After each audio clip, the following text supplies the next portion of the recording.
Ndabaramukije ndabaye mpiriwe kuri mwe mutwumviriza muri bihugu bitandukanye by'isi cyane cyane ivyo mu karere k'ibiyaga binini. Ndabaye karibu muri aya makuru nabateguriye ngaha kuri uyu muhora wa Burundi Updates, ahandi twama tubageza ko amakuru agezweho gatanu kuri gatanu. Nizi ngingo nkuru kuri twabateguriye muri aya makuru tugiye kugaruka ko, kandi turagira ngo tubabwire yuko ayose abagera ko gatanu kuri gatanu atanamwe asubiye aheze inyuma, kandi atanamwe abacitse gatanu kuri gatanu. Ngaho rero turababwira yuko Evariste Ndayishimiye ateguje u Rwanda akarambaraye. Ibingibi ni ibintu vyakomeje kuyobera ibihugu mpuzamakungu ndetse n'ibibanyi muri rusange.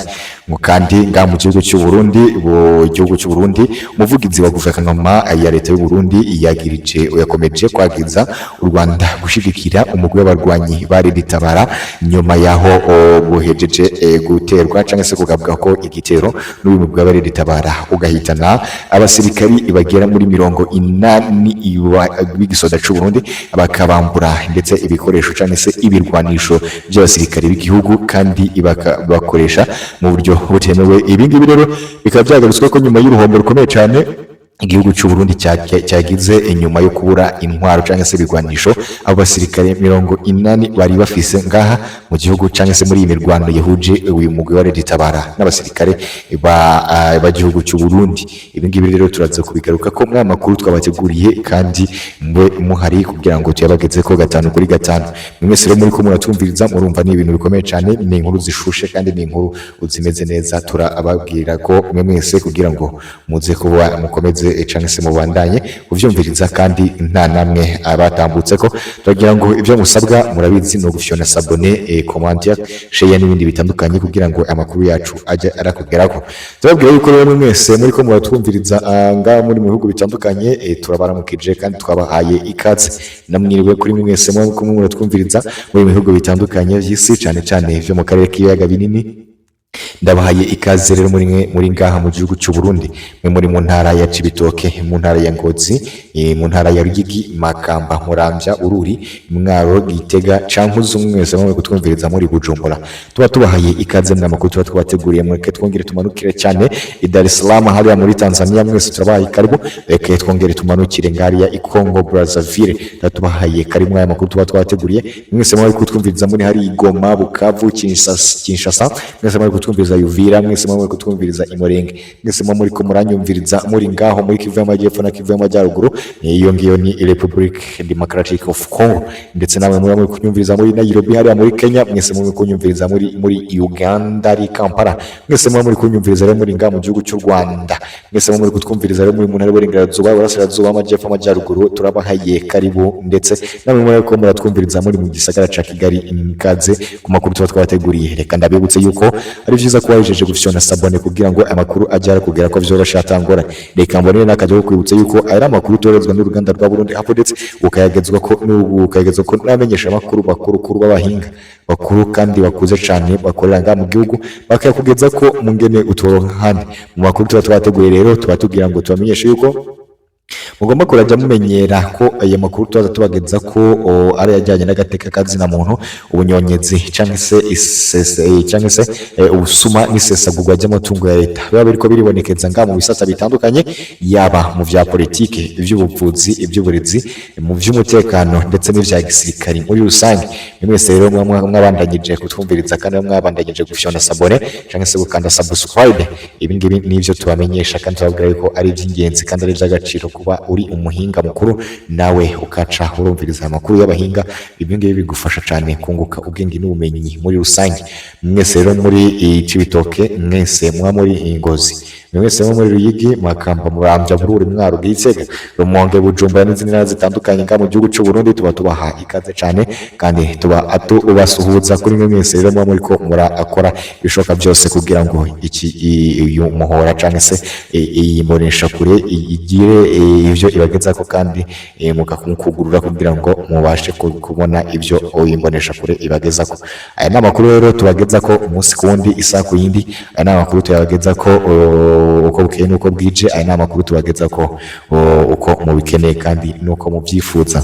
Rero nga mu gihugu cy'u Burundi mwakomeje kumviriza yuko ari ibibazo bikomeye cyane, aho twabwiye yuko nga mu gihugu cy'u Burundi leta y'u Burundi izindukanye uburakari bukomeye cyane aho izindutse yibasira Repubulika y'u Rwanda yagiza iyi leta ko iriko irakora ibishoboka byose kugira ngo ice iragiza cyangwa se irakora ibishoboka byose kugira ngo yangize umutekano w'igihugu muri rusange.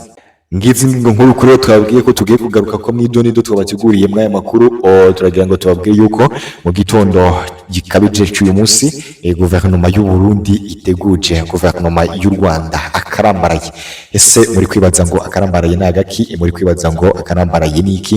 Ese akarambaraye ni ishano? Akarambaraye ni intambara? Akarambaraye ni amajambo cyangwa se ni ishari? Cyangwa se akarambaraye ni amasezerano? Cyangwa se akarambaraye ni uburyo bwa diplomasi? Cyangwa se akarambaraye ni uburyo bwo gutegura amahoro? Ariko muri ivyo byose wikibaza byinshi cyane, ndahari kugira ngo bigusobanurire, ndahari kugira ngo mbigusigurire itohoza ndetse n'isesengura ndetse ni igenekereza cyangwa se ndetse ni ishyirwa ku murongo ry'amakuru. Ndahari kugira ngo ndayakugeze ko mwaya makuru rero nta kindi kindi mpabereye ndi Burundi updates. Ibi ngibi rero nk'uko twakomeje kubabwira akarambaraye nk'uko mwabyumvise neza ntabwo ari utuntu twiza cyangwa se ntabwo ari mitoma, ahubwo ni ibibazo cyangwa se ni ibyo guverinoma y'u Burundi igamije gukora kugira ngo yemeze cyangwa se igaragaze ko iki gihugu kitashobora iyi guverinoma. Twe twavyumvirije turi ngaha mu Gitega kandi twabyumvirije turi kumwe namwe mwese. Rero turagira ngo namwe tubageze ko mutigeze mubyumviriza n'abanyagihugu bo mu babanyi babyumve neza. Guverinoma yasohoye itangazo kandi ni ibintu bikomeye cyane ngaha. Twongera kubabwira yuko rero turi buze kubageza ko umuvugizi wa guverinoma y'u Burundi uyu nguyu akaba yagije guverinoma y'u Rwanda gushigikira umugwi w'abagwanyi ba Red Tabara nyuma yuko uyu mugwi wa Red Tabara ugavye igitero nyamahama. Ico gitero kikaba cyarahitanye abasirikare cyangwa se abasoda basaga 80 cyangwa se bagera muri 80 b'abanyagihugu, bakaba barambuwe inkoko, bakaba barambuwe impuzu, bakaba barambuwe n'ibindi bitandukanye n'ibirwanisho bitandukanye. Ibi ngibi bikaba byaratumye iyi guverinoma y'u Burundi ikomeza kugwa mu mpombo ikomeye cyane. Ibi rero byagarutse ko n'ibimenyesha amakuru bitandukanye kuko ni publique yabaye public kandi ni itangazo ryabaye guse kimomo cyangwa se ryasakaye kuko iki gihugu cy'u Burundi byakomeje kuba ibibazo ngaha. Naho rero mureke tuze kubabwira urwo rugendo mwidonido kandi mwaya makuru warambuye twabateguriye. Mureke rero dusubire mwidonido. Ikaze rero mwidonido unabateguriye aya makuru. Turagira tubabwiye yuko nga mu gihugu cy'u Burundi nkuko namwe bamenyesha guverinoma y'u Burundi aho twabwiye yuko yateguje Rwanda akarambaraye. Ibi byagarutswe ko umuvugizi wa leta y'u Burundi avuga yuko nyuma yuko iki gihugu cy'u Rwanda gikomeza kugaragaza ibimenyetso byo gushigikira imigwi y'abagwanyi irwanya iki gihugu kandi ikaba ikomeza gushigikira no gucumbikira ibitero by'imigwi y'abarwanyi kandi ikaba hari ibintu bibangamira umutekano w'igihugu Burundi. Igihugu leta y'igihugu cy'u Burundi nayo yaciye iravuga yuko nyuma yo kuba ibi byose biba birako biraba, yavuze yuko nayo iri buze kuza ikora ibishoboka byose kugira ngo bize kuba byagiraho ingaruka. Uyu akaba ari igihugu cy'u Rwanda, ariko akavuga yuko nyuma y'ibyo ngibyo akaba ari ikibazo gikomeye cyane. Nyuma y'ibyo ko atanumwe uzigera aramenya uko byagenze kandi uyu mwami w'u Burundi avuga yuko iki gihugu gikomeye cyane kirafise ingabo zo kukirwanira, dore yuko abo bose bariko baribonekeza atakintu bashobora kandi atanico bashoboza iyi guverinoma y'u Burundi. Yavuze yuko nyuma y'iminsi mike cyane ari buze gushora intambara kuri iki gihugu cy'u Rwanda kugira ngo arusheho kwihora cyangwa se kugaragaza ubutwari duko akomeza kwagiza iki gihugu ko cyo gikomeze kugira uruhare mu ubufatanye ndetse no gucumbikira imirwi y'abagwanyi irwanya iyi leta y'u Burundi. Umuvugizi w'u Burundi aciye kuri X yavuze yuko iki gihugu cy'u Rwanda nubwo byari ibinywanyi kuva kera ariko byageze ko baza gusanga hari abajyajya ruharwa, kandi ibi ngibi rero byatumye iki gihugu gitangura kubana canke se kugara imipaka kugira ngo iki gihugu cy'u Rwanda kireke kuguma kurungika abatavuga rumwe n'ubutegetsi, abamaneko n'abatasi batandukanye mu gihugu kugira ngo bazogire uruhare rukomeye cyane nga muri iki gihugu. Ariko mu vy'ukuri ibihugu mpuzamakungu na leta y'u Rwanda vyahereye kera kose bahakana kandi bavuga yuko ivyo ari ivyaha guverinoma y'u Burundi ibiriko irakora, kandi ivyo byaha bikaba byasabirwa ibihano kuri iki gihugu. Ariko guverinoma y'u Burundi ikomeza kwinangira kandi ikomeza kuvuga yuko ivyo baba bariko baravuga ari ukuri gusa kandi atana kimwe baba bariko barabeshya. Bishingiye kuri ivyo, guverinoma y'u Burundi yakomeje kuvuga yuko iki gihugu nikitisubirako canke se kidagabanya ibintu bijanye n'iterabwoba ku banyagihugu ndetse no ku bategetsi muri rusange mu gushigikira ndetse no gucumbikira imigwi y'abarwanyi y'iterabwoba irwanya iyi leta y'u Burundi, iki gihugu nacyo kitazigera akibabarira kandi kitazigera gihuriramo gishiramwe imiyaga iki gihugu cy'ikibanye. Ariko mu vy'ukuri ibi byose bagiza iyi leta yo ivuga yuko ibi byose iba ariko baragizwa ari ibihuha kandi ari ibinyoma gusa, ahubwo iki gihugu gikoma gukora ibishoboka byose kikarinda igihugu cacu kikareka kwitwaza ibihugu by'ibibanyi. Ngaho rero umukuru w'igihugu Evariste Ndayishimiye ajya gusubiza kwitangazo umuvugizi wa guverinoma yamarungika ku rukuta rwa X yavuze yuko ibi byose bariko baravuga ni ko kuri, kandi n'abanyagihugu abashishikariza kubimenya kandi abashishikariza kuvuga yuko ibi byose biri inyuma y'iki gihugu cy'ikibanye, nyuma yo guterwa n'uyu mugwi wa Red Tabara ama ukabica abasirikare basaga ivyo birego byose guverinoma y'u Rwanda yagizwa byo guhungabanya umutekano w'igihugu cy'u Burundi ivuga yuko ibyo byose ari ibihuha canke se ibinyoma, kandi akaba ari n'iyindi iterabwoba ririko rirakoreshwa n'iki gihugu cy'u Burundi. Ivuga yuko kuba yakiza guverinoma ibintu nk'ibi atari byiza kandi atari n'iby'agaciro, ahubwo bagomba kuja barisubirako kugira ngo barusheho kubana mu mahoro kandi mu maneza. Ngaha rero murabizi neza ibihugu bimaze imyaka myinshi cyane guhera muri 2015 ivyo bihugu byatanguye umubano utari mwiza cyane, kandi byabandanyije kuja biravugana nabi, kandi byabandanyije kuja birakomeza kudakora ibintu byose ku murongo. Ngaho rero naho u Rwanda rwateguriwe akarambaraye, aho guverinoma y'u Burundi yabwiye ko nibatitonda iri buze kubateza intambara canke se iri buze kugaba igitero mu Rwanda. Ariko mu vy'ukuri ibi navyo ntacyo guverinoma y'u Rwanda ibisubiza ko ntabwo igera ibitega amatwi, kuko iyo iravuga ngo umutekano warwo ni uwarwo, kandi umutekano w'abanyagihugu w'abanyarwanda nta Murundi canke se nta Mukongomani uri buze kwivanga muri ivyo. Nibiba ngombwa ahubwo bo babona ibibazo bikomeye cyane mbere yuko bategura kuba bagaba igitero, bo basanga bamaze kugiterwa kare. Amajambo umukuru w'igihugu u Rwanda yamye agaruka ko nyuma y'abakenera canke se y'abategura babamugaba ko igitero.